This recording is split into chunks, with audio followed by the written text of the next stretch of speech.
Welcome to the second video of the series, Bring Your Family Together, with a focus on family business. I'm Gerald Efting. In this video, we're going to talk about family unease or relationships and harmony. So let's get to it. Family unease, when repaired, improves the bottom line and ensures longevity. We highlighted this in the introduction video, so I won't spend a lot of time on it. But there are a couple of statements that go with it. Relationship, family emotional governance. Now that family emotional governance is very simply the agreements on how to behave with each other. So family emotional governance changes every bottom line, next generation preparedness, and impact of legacy. And once you get those agreements on how to behave with each other, it will change the bottom line and your next generation preparedness and impact of legacy, but not only of the business, but also of the family. Harmony, the weight of family relationships should be taken off the business. And maybe you can relate to that one especially. We're just going to highlight the three-circle family business model. Some of you may be very well aware of it, and so I apologize, but I want to just take some time and just make sure everybody has the same foundation. The family circle. If you're part of a family, you're in that circle, period. If you're an employee of the business, but not a family member, then you would be in the business circle. If you were an owner, part of the ownership group, but not part of the business and not a family member, you'd be in that circle. If you were a family member and engaged in the business, you would be in the overlap between the family and business circle. If you were engaged in the business or you're an employee of the business and had some ownership, you would be in the overlap of those two circles. If you were a family member not engaged in the business, but you are part of the ownership, you would be in that overlap of the family and ownership circle. And finally, right down the middle. If you are a family member engaged in the business and ownership, you'd be right in the middle of those three circles. Let's utilize an example. If you're a matriarch or patriarch, and maybe they're the founders of the organization or of the business, well, they'd be playing roles in the family. They might be the father and mother, or aunt and uncle, or maybe siblings. In the business side, they may be the CEO or president. They might play those roles. And in ownership, they would maybe be the founder or director. Maybe they're their primary owner. So now let's use an example of sitting around a family dinner, and there's children who work in the business. And now you're talking about business. You're talking just about the normal day-to-day business activities. What role does everybody have on? As a matriarch or patriarch, are they talking as the CEO or president, or are they talking as the mother or the father? Or are they talking from an ownership position? It's really interesting because it gets complex really, really quickly. And hopefully that just helps you kind of understand the three-circle business model, three-circle family business model a little bit better. What would to look for in relationships or maybe disharmony? An avoidance of conversations which need to occur. They do not feel safe to voice one's opinions and issues. Not feeling heard by the family. Entitlement within the family. Conflict within the family or sibling rivalry. Lack of interest and enthusiasm in family and business matters. And they might even be involved in the business, but they still lack that interest or enthusiasm. A feeling left out. Not every child is involved in the business. Real life case scenario is, I met with a father who had 3 sons. And 2 of those sons were engaged in the business and 1 was not. During family meals, they would obviously just naturally talk about business. And that one child could never really participate in a lot of those conversations. And it caused a lot of different issues, especially around relationship issues. Excessive emotions and personalization of matters. When you're discussing the business, does somebody take it very, very personal and it becomes a family matter versus a business matter? Other possible adversities. Family employment. Because of lack of policies, there's maybe pressure to employ family members or employing spouses of family members, creating or fitting jobs to family members. Compensation and ownership. Is it fair versus equal? And we'll spend a lot of time around that quandary in one of the later videos.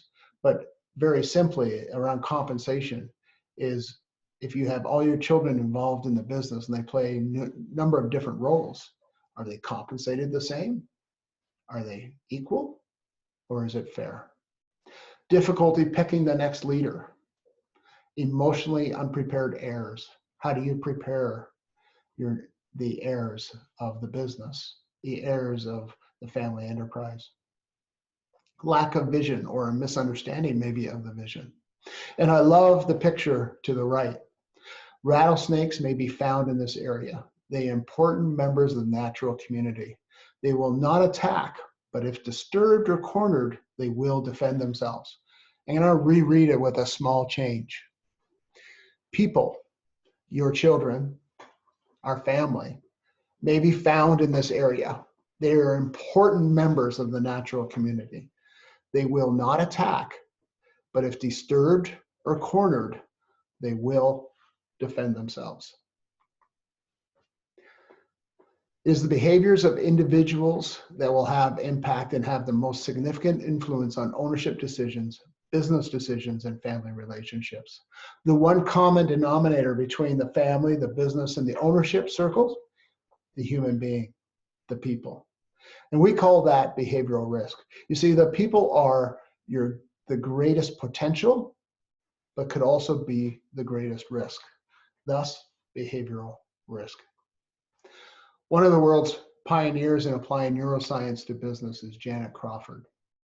We all think we spend enough time in business that we think logically and we just go about our business and we really make conscious decisions. But most neuroscientists would agree that 95% of decisions are emotional, not left brain logical. The conscious logical mind can only process 3 to 4 pieces of new information at a time. Decisions are made by using our subconscious mind filled with a lifetime of experiences, and I would add positive and negative, memories, emotions, beliefs, successes, and failures. No surprise that individuals get stuck in our old stories, negative memories, and repeating patterns of behavior. We utilize a self-awareness tool in a lot of our different engagements. And it's very simply this. An event has happened in your life, it's triggered a thought, which triggered a feeling, which caused a belief or beliefs, and those beliefs manifest into behaviors. So what's an example of this? Well, I'll give you a very simple one. When I was a child, my parents fought a lot. Usually the arguments were about trust or money. So that was the event and the events that happened quite often. The thought was that family was just not a great place. A feeling of fear, a belief that I needed to protect myself and actually my younger sister as well. Behavior, for the first 40 years of my life, I put up walls around me, relationship walls, that I didn't let people get close because relationships might cause pain. And I was afraid of that. You can utilize the same tool for yourself. What event has happened in your life? What thought was triggered from that event or events? What feeling came from that thought? And how did that feeling lead to your beliefs of what you believe today? And then led to your behaviors. How do you behave? What causes it? So it's a very simple tool that you can utilize, and I encourage you to actually do that after the video is done. We need to understand and know yourself first. You know, you need to know your own crap. All of us have crap, and we need to actually understand our own crap first. What are our experiences? What habits do we have? What are our choices that we've made? What roles and responsibilities do we play in our life? What are our values, our personal values, our family values? Am I living those values? All of us need to feel safe, and we need to have that accurate understanding of who we are. It's okay to make mistakes, but just don't personalize the struggle. It's I made a decision versus I'm so stupid, or I made a mistake, but I am not a mistake.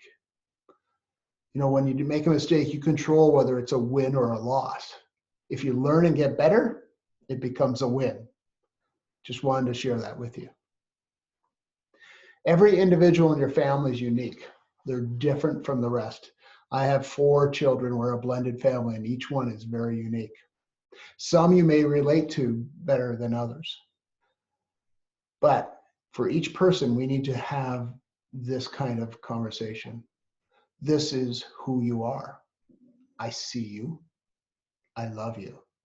You are lovable. You are worthy of being loved. Family safety. No matter what, you belong here. Have that tribe mentality of I've got your back. You can count on me for. You know, we often hear about relationships being 50-50. I would challenge that, and we need equalized relationships, but they're 100% to 100%. You need to be fully vested or invested into a relationship. And if you have a relationship that's 100% to 100%, then you can work through a lot of the challenges of life. Relationships in harmony. So, how are you doing? How is your family doing? You know, I look at the picture on the left, and we often ask, well, how are you today? And I'm fine. But as in the picture on the left that's my English cream golden retriever with the cone of shame on him. So how is your family doing? We're fine. But do you have cones on? Are you truly fine? If you're going to ask that question, how are you doing? Wait, listen, and wait some more. The best way to find out what each family member is thinking is to ask them, how is everybody feeling about their current situation? The family, the organization. Have open, honest, and transparent communication, especially when it's hard. How engaged are we? How engaged are you in each individual's pursuit of happiness? Each family member has dreams and goals, and they're pursuing their own happiness. Do you know their dreams? Do I know their dreams? Every individual needs to find their own calling and their own purpose. If we do not support each other in the family, who will? And from a family point of view, what's the family vision for the future? Trust. You know, we often think of trust just as an expected thing within a family versus it being developed. And sometimes, you know, it's a lot easier to handle a trust challenge or a challenge overall when trust already exists. You can work through that adversity, and you're guaranteed that adversity will occur at some point in time. One of the best tools or explanations that I've seen around trust is from Brené Brown, and she uses the acronym called BRAVING. Now, BRAVING stands for boundaries, reliability, accountability, vault or confidentiality, integrity, non-judgment, and generosity. Now, how would we utilize this? So trust is made of these things. And if it's broken, it would be one of these as well. So boundaries. I understand what is acceptable and what's not. And you understand what my boundaries are as well. Reliability. You do what you say. Accountability. If I make a mistake, I acknowledge it and make amendments. Vault or confidentiality. You don't share what's not yours to share. And I'll give you a perfect example of a family. One of the family members was facing very challenging illness, physical illness. And one of the other siblings actually posted it on social media, that story. Well, that's not confidentiality. That is sharing what you're not supposed to share. It's not your story to share. Integrity. Integrity is who you are when nobody's looking. You live your values. Non-judgment. No matter what I say, and when we discuss the tough times, it's done in non-judgment. Generosity. You give me the most generous terms in my behavior and what I say. So those are very simply the Braving acronyms. And it's a great tool when you start looking at trust and how trust maybe has to be developed, or where you can spend time with somebody who you might have a challenge with. And so I would challenge you to utilize this with one of your relationships and just test it out and try it and find out whether the relationship challenge is in boundaries or reliability or accountability or in vault or in integrity, non-judgment, or generosity. So how do you feel about relationships and harmony in your family? What value has this created? Has this video created for you? What will you commit to perform in the next week? And the next week is very important because it's proven that if you don't do something within 7 days, you probably won't do anything. You'll just forget about it. So I challenge you to do something in the next 7 days. And then how can I serve you? If you have more questions or you want to explore something, reach out. My email's at the bottom of the screen. Reach out to me and let's connect. And until next time, thank you and take care.